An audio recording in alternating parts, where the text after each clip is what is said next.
I've been thinking about something and I wanted to do like a quick video while it was still hot in my brain.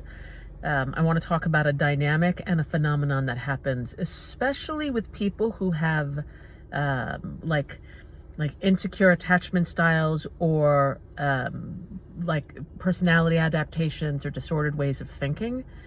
This happens even among people who have like normal neuronal ways of thinking, but for people who are disordered or like have personality adaptations, it's especially true.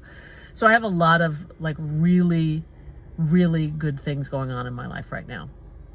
My boyfriend and I got engaged.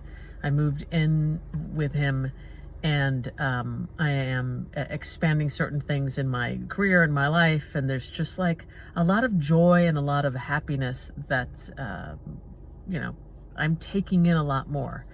And if you've ever been in a relationship with anyone who has any kind of adaptation, what happens is that when things are really, really good, it has us feel anxious, panic-stricken, a little bit nervous.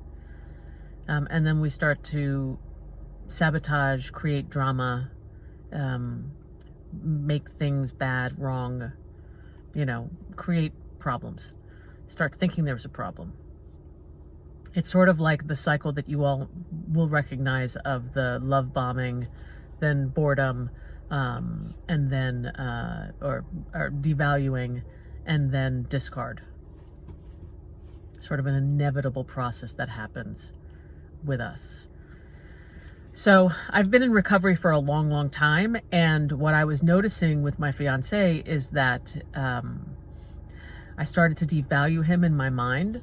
I started to like suddenly see him as just like not great. And I know myself well enough that there is I'm self-aware and have enough recovery in me that when that happens, I slow down and I start to go for like what the more vulnerable thing is. But for this particular moment, I couldn't quite get to the bottom of it. He and I were talking. He's really great at being with the parts of me, and I do. He calls it the committee. There's like a whole committee inside of me that has something to say and has something to feel, and there's a young part. It sounds like I've got a multiple personality disorder, but I don't. I just have parts of me that are not quite fully cohesive. I have a cohesive self, but they sort of like come up and flavor or come up a little bit strongly certain parts of my personality, different parts.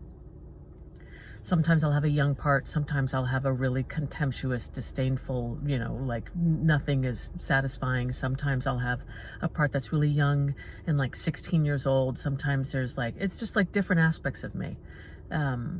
And he knows how to, and I'm upfront about it. Like, I'm feeling this way right now. And I talk about it with him specifically because if I don't, what happens with people who have personality adaptations is that if we don't talk about it, we hide the fact that we think, let's say my contemptuous, disdainful part is like making noise in my head, like Gollum from Lord of the Rings. If it starts to whisper in my ear a lot, what happens is that I will, or most people who have disorders will think that's bad. I can't really tell you that. Most of them don't even know that. They don't even have a strong enough self to witness that that's happening. They just think it's the truth. But, it's not a really great thing to think, hey, I sort of hate you today. I sort of can't stand you. Everything about you is driving me freaking nuts. And I feel like this is the biggest mistake of my life to actually be with you and I want to leave. Or some such color like that. I talk to him and tell on myself, hey, I'm starting to think this, or I'm starting to feel this. Not from a place of it's the truth, but a place of like, this is what the weather looks like today. I know it's not true. Something underneath is driving it. So even with doing that, and usually that helps. And then we talk about it, and then that because I'm not keeping it a secret, and then on top of the secret thinking I'm duping him and think that he's like, it doesn't exacerbate the thing. It usually lets it go. But for the past few weeks, it like wasn't really working, and I was just like generally unhappy and dissatisfied. And he started to talk to me. He's like, listen, you're starting to be like unhappy and dissatisfied. And maybe we need to start talking about something else. Maybe we need to like not be engaged. Maybe you need to move out. Like maybe I'm like my desire for you is to be happy. And if you're not happy here, then we need to figure out a way for you to be happy.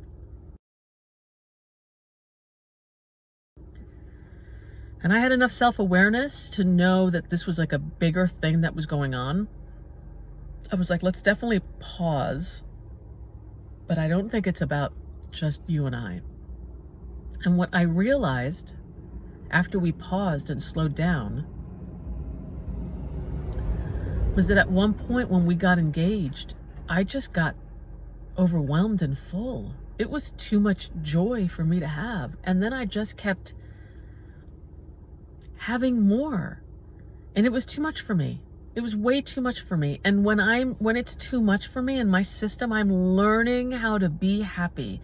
I am learning how to have things be solid. I'm teaching my nervous system how to actually tolerate calm, happy, joy, pleasure, like all of those things in a way that doesn't have me explode everything. Make drama. You know how it is with people who you're involved with, who have personality adaptations. When things are calm, they explode things. They fight. You're the problem. You're suddenly the devil. So I have enough self-awareness that I know that when that starts to come up, I have enough of myself to be like, there's something funky that's happening. And a lot of times I'm just afraid. I'll just talk about how afraid I am and share with him about that. Anyway, I got full this time, like really, really full. And I just needed to slow down and just be present to how full I am. And once that was accessible to me, once I realized that was the case and I didn't have to do anything, I could just digest at a slow. It's like, have you ever had too much to eat? Like where you loved the meal, but you overeat and you're so full that you just shove you can't even look at plates of food again, and you think, I never want to eat again. I'm so full, and this meal is so large that it's going to take me and you just get indigestion, and it's just like you overate. That's how it is for us on an emotional and energetic and psychological level. It becomes too much.